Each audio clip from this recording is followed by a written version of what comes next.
Hi, today I'm going to explain what is System Development Lifecycle or SDLC. System Development Lifecycle should result in a high-quality system that meets customers' expectations, reaches completion within a time and a cost evaluations, and works effectively and efficiently in the current and planned information technology infrastructure. System Development Lifecycle is a conceptual model which includes policies and procedures for developing or altering systems throughout their life cycles.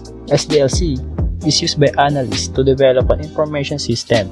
SDLC includes the following activities: requirements, design, implementation, testing, deployment, operations, maintenance. So here are the phases of SDLC. System Development Lifecycle is a systematic approach which explicitly breaks down the work into phases that are required to implement either new or modified information system. First is planning. Obtain approval for project, initiate, assess feasibility, plan, schedule. Second, analysis. Understand businesses, needs and processing needs. Third, design. Define solution system based on requirement and analysis decision. Fourth, implementation. Construct, test, train users, install new system. Then lastly, maintenance. Keep system healthy and improve. You will see feasibility study or planning. Here in the feasibility study or planning, define the problem and the scope of existing system. Overview the new system and determine its objectives. Confirm project feasibility and procedure the project schedule.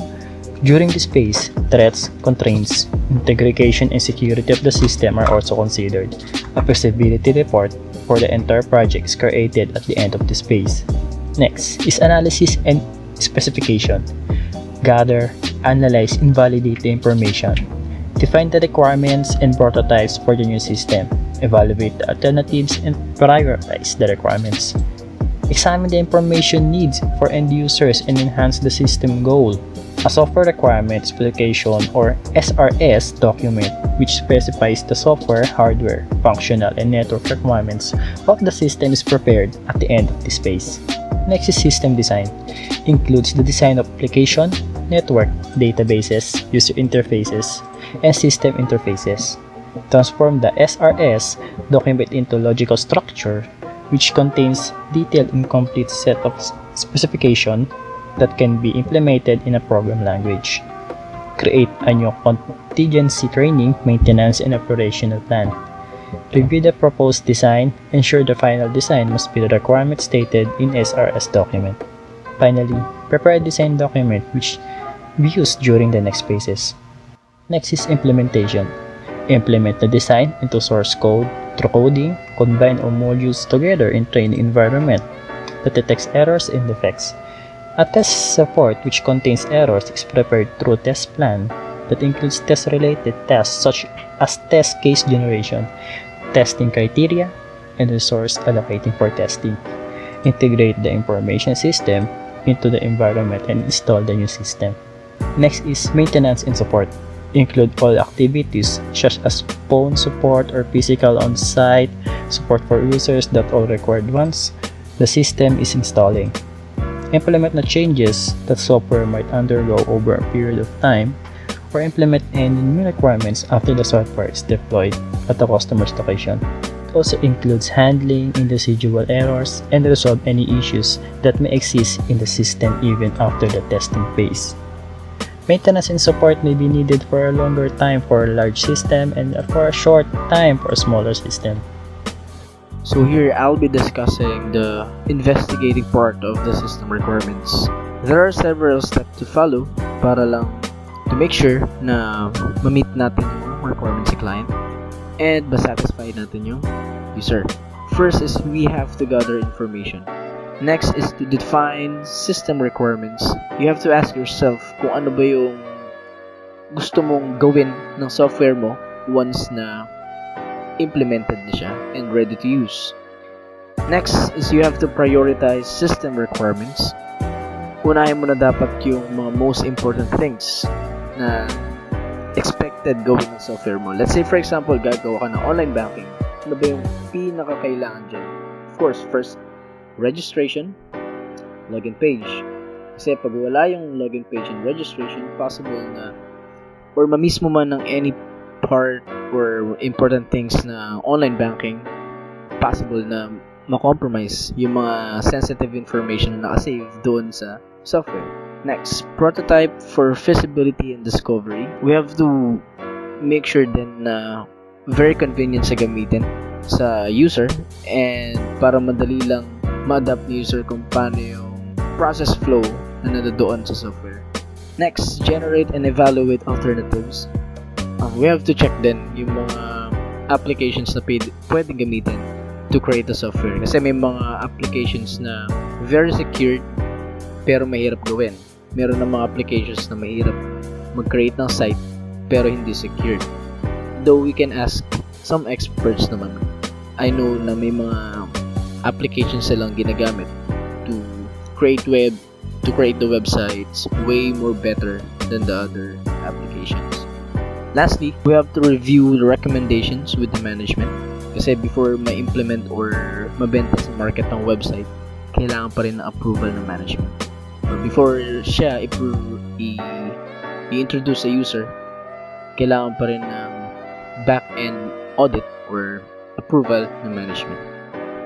So here, I'll be discussing ways on how to analyze the system. So first, we have feasibility study. So feasibility study can be considered as preliminary investigation. So meaning hindi pa to final. Kasi dito sa stage na to, mag-decide sila management whether supportan nila yung software mo for development or not. So there are steps that needs to be followed while performing the feasibility analysis. So first, syempre, mag-form ka ng project team and appoint a project leader and magde-develop ka ng flowchart, and doon pa lang sa flowchart, you need to identify yung mga possible deficiencies of current system and set goals. Kasi doon pa lang sa flowchart, dapat makikita mo na kagad doon kung saan possible magkamali. Next, we have enumerate the alternative solution or mga potential candidate system. Kasi doon pa lang pwede kang kumuha ng idea kung paano mo may improve yung software pa. Next, i-check mo rin syempre yung performance ng website mo or ng software mo to other software. Kasi doon pa lang makikita yung cost and effectiveness.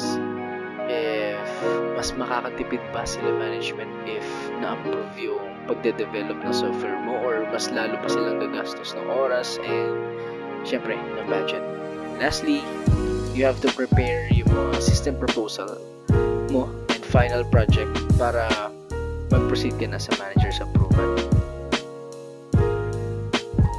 Right, so there are types of feasibilities. First, economic feasibility. So when we say economic, we're talking about money. So first, doon pa lang na-evaluate na kagad nila management if possible ba na makakatipid sila, if ma-approve yung pagde-develop ng software mo.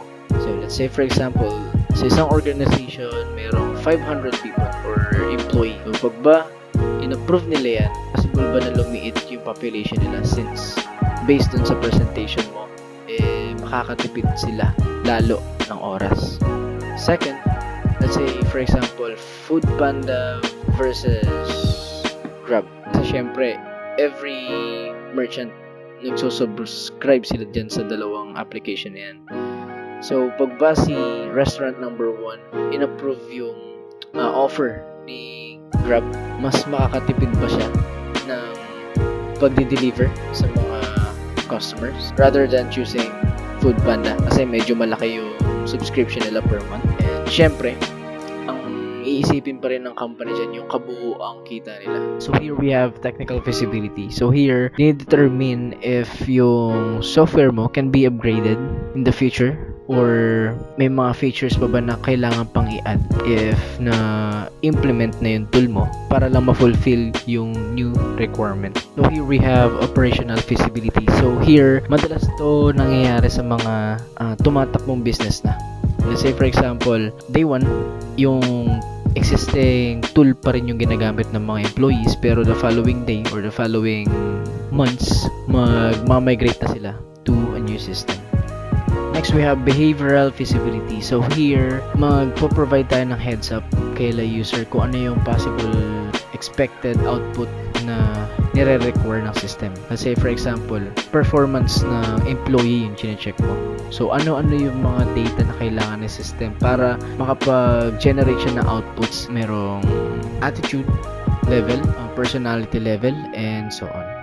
Next, we have schedule feasibility. So here, ini-ensure natin kung kailan possible mo complete or need mo mag-provide ng time frame completion ng software mo. System requirements.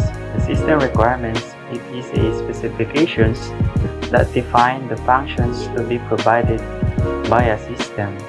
So we have the functional requirements and the non-functional requirements. So what is the functional requirements is? Functional requirements, a system requirement that describes an activity or the process that the system must perform. A requirement that is based on the procedures and rules that the organization uses to run its business. So what is the non-functional requirements?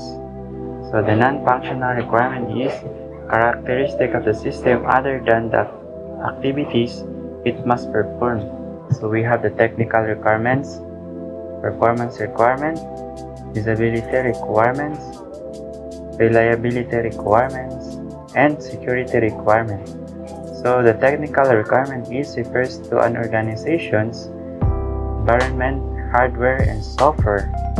And the performance requirement refers to workload measure throughout and response time. And the usability requirement is the operational characteristic related to the user's UI work, procedures, help, and documentations. And the reliability requirement describes the dependability of the systems. And lastly, the security requirements is to describe the user's access to certain functions. So we also have requirements determination. A requirement is a vital feature of a new system which may include processing or capturing of data, controlling the activities of business, producing information, and supporting the management. So dito pa lang, pinag-aaralan mo na yung software mo before mo pa siya i-implement. Nag-gather ka na ng information by conducting interviews, running analysis, para in the future, alam mo na kung saan yung possible improvements or loopholes ng software mo. So we also have major activities under requirement determination. So first, requirements anticipation. So by the word anticipation, meaning na-foresee mo na kung ano yung possible na features na may implement sa software mo. Possible na similar siya sa previous experience or hindi mo pa na-experience. Pwede rin na malaman mo kagad siya ahead of time before may implement by conducting interviews kasi doon pa lang malalaman mo na kagad kung ano yung improvements na magagawa mo sa software. We also have requirements investigation. So here, dito ka na nagkakandak ng documentation based on sa analysis na gather mo. And sooner I'll discuss more about this para mas detailed. Next, we have requirement specification. So dito, it includes the analysis of data which determine the requirement specification, description of features for new system. So dito, para siyang manual or handout mo na nakalagay na kagad doon kung ano yung mga definition or functions na features na ini-expect or possible expectation ni user once na magamit na yung software mo. Once na magkakanda ka na ng interview, may mga gathering techniques na pwede nating i-follow that will help us to get yung opinion ng users. Siyempre, during interview, kailangan complete ka ng requirements, yung questionnaires and all, and avoid using jargon words like yung mga, kasi siyempre yung mga users, some of them hindi nakapag-IT and some of them may ideas pero hindi ganun ka-detail or kabigat. And be tactical. Siyempre, kailangan din to when conducting interview. Kailangan alam mo kung saan mo aatakihin yung user by asking them questions, asking them some out-of-the-box questions. And dapat align pa rin yung mga questions mo doon sa software na binubuo mo. And if ever naman na mas madaling maintindihan ni user yung mga questions mo and yung software na binibuild mo, pwede ka rin gumamit ng mga graphical aids para mas simplify and ma-understand nila kung ano yung mga processes na nakalagay doon sa software. So, in interviewing na, system analyst collects information from individuals or groups by interviewing. So, dito, di naman kailangan na seryoso. Pwede namang formal. Let's say, for example, sa office, makakasalubong ka ng office mate mo. Tatanong ka lang, uy, kamusta yung software? You think na very friendly user ba siya? May kailangan ka ba akong ayusin? And pwede ring legalistic or informal. Pwede kang mag-send out ng mga surveys, mag-send out ng form, mag-check sila kung ano yung mga features na kailangan ayusin or kung may mga iba pa ba silang suggestions na pwedeng include. Kasi there are two ways para mag-conduct ng interview. First, yung unstructured interview. So, dito, nire-require yung participants na may idea rin sa system. Kasi syempre, hindi ka naman kukuha ng POC or ng i-interviewin na walang idea sa pagbibuild ng system. Second is structured interview. So, dito, kailangan lang sumagot ng user ng close or open-ended questions. So, when we say close, open-ended questions, ito yung mga questions answerable by one word. Mare, ayos ba yung program ko? Sagutin ni user, yes or no. Ano yung possible features na pwede nating i-change sa program? Sabihin yung login page. So, that's it. Wala nang follow-up explanation. Aside, rather than open-ended questions, dito, pwedeng magsasagot si user na may explanations para mas maintindihan mo rin kung ano yung mga improvements na pwede mong gawin. Siyempre, advantage nito, makakapag-gather ka ng best source and qualitative information. Kasi, before mo i-implement yung software, hindi ka naman pwede mag-implement basta-basta na hindi sila users or sila management aware sa mga features. And, syempre may mga users din na pwede mong tanungin pero ang isasagot lang sa'yo, okay. So, those users are not quite really familiar dun sa feature or sa software na binibuild mo. So, much better talaga kung humanap ka ng mas skilled or yung may alam sa system. Siyempre, dito pa lang cross-validate mo na kagad or ma-fix mo na kagad yung software. And, in addition, para ma-minimize din yung feature problems or misunderstanding once na na-implement mo na siya. So, here, magre-ready ka na ng mga questionnaires mo. So, this method is used by analysts to gather information about various issues of system from large number of persons. So, there are two types actually ng questionnaires. Na-mention ko na ito kanina, which is yung open-ended questions or questionnaires. It consists of questions that can be easily and correctly interpreted. So dito, makakapag-explore ka palalo pag may explain ni user kung ano yung features na pwede nating i-improve sa software, and makakapag-gather ka pa ng ideas or suggestions na makukuha mo sa kanila. And then we have closed-ended questionnaires. So dito, it consists of questions that are used when the system analyst effectively lists all possible responses. So somewhat similar siya sa Likert scale. Parang pwede kang gumawa ng questionnaires na i-rate nila user from 1 to 10, or pwede ring yung disagree, strongly disagree, neutral, strongly agree. So, pwede kang gumamit ng mga ganong type of questionnaires, or pwede ring ABCD. It depends kung paano mo siya i-atake or paano mo siyang i-market dun sa management. Siyempre, ang advantage ng questionnaires is makakapag-gather ka ng interest or yung opinions ng users dito. Kasi yung users, ibang users ang alam nila kung ano yung mas makakabuti sa kanila. Pero may ibang users na inaalam din kung ano yung makakabuti sa company. And makakapag-gather ka ng overall opinion before giving any specific direction to the system project. And makakapag-gather ka ng reliable and provides high confidentiality of honest responses. Kasi unlike naman sa yung iba, let's say for example, di mo na pag-gather ng survey, and at the end of the day, after mo ma-implement, doon lang sila bigla-bigla naglalabas ng mga questions. So, mas maganda as much as possible, 100% mong ma-survey. Not necessarily 100%. Pwedeng selected, pwede ka pumili ng mga tao na alam mong matanong, kasi may mga ganong type of personality na sobrang logical sila mag-isip. So here we have review of records, procedures, and forms. So it helps the system analyst to seek insight into a system, which describes the current system capabilities, its operations, or activities. So one best example is yung enrollment process ng PTC. So as you can remember before, manual pa yung pagpaprocess natin ng enrollment. So sobrang daming back and forths going to different departments para lang makapag-enroll. And yung days, sobrang daming nasasayang ng oras. However, since nag-develop sila ng software and before nila ma-develop yung software na yun, syempre nakapag-conduct na sila ng surveys sa student kung ano yung mas convenient way para makapag-enroll si student ng isang araw or mas mabilis na oras. So, ang advantage nito is to help the user to gain some knowledge about the organization or operations by themselves before they impose upon others.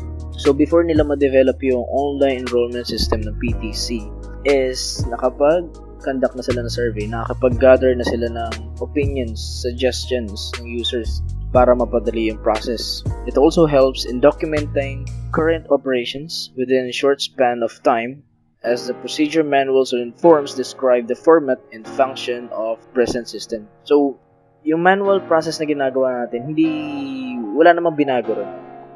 Actually, parang mas pinadali lang nila, in-automate lang nila yung process. Kasi for example, yung tagging ng sections. Kasi before na kailangan ko pang pumili na sobrang pakahaba-haba para lang makatingin ng schedule and makapag-check, makapag-sign off sa team para lang ma-approve yung schedule na gusto mo. It can provide a clear understanding about the transactions that are handled in the organization, identifying the input for processing and evaluating performance. So, chine-check nila, ina-analyze din nila kung ano yung cost and time na nako-consume versus ng manual enrollment over sa automated enrollment. So we have observation. So this is a method of gathering information by noticing and observing the people, events, and objects. So dito, syempre nagra-run na yung program mo, yung software mo, para malaman mo kung ano pa ba yung features na kailangan mong i-add or namimit ba ng software mo yung requirements nila management mo. Syempre, makakapag-gather ka ng data. Mas maraming data, mas maganda kasi makakapag-run ka ng magandang analysis. Kasi ang advantage nito is makakuha ka ng accurate and reliable data na nag-gather mo from your sources. We also have joint application development developed by IBM. Surely ako na mas makakatulong sa mga owners, users, analysts, designers, and builders para makapag-design ng system para mas lalong ma-meet or ma-exceed yung expectations ng client. Siyempre, advantage ng joint application development is masasave yung time and cost by replacing months of traditional interviews and follow-up meetings. And yung problem-solving skills nila analysts is lalo pang mag-boost once na nakapag-attend sila ng workshop. And makakapag-lead din siya ng mga development and designs creatively. So meaning, once na nakapag-attend sila system analyst ng workshop, hindi na sila mahirapan kung saan sila kukuha ng mga designs kasi doon pa lang tinuturo na kagad kung ano yung mga designs na applicable para sa business. And it will allow the business to develop and improves yung background nila sa information system. Wow!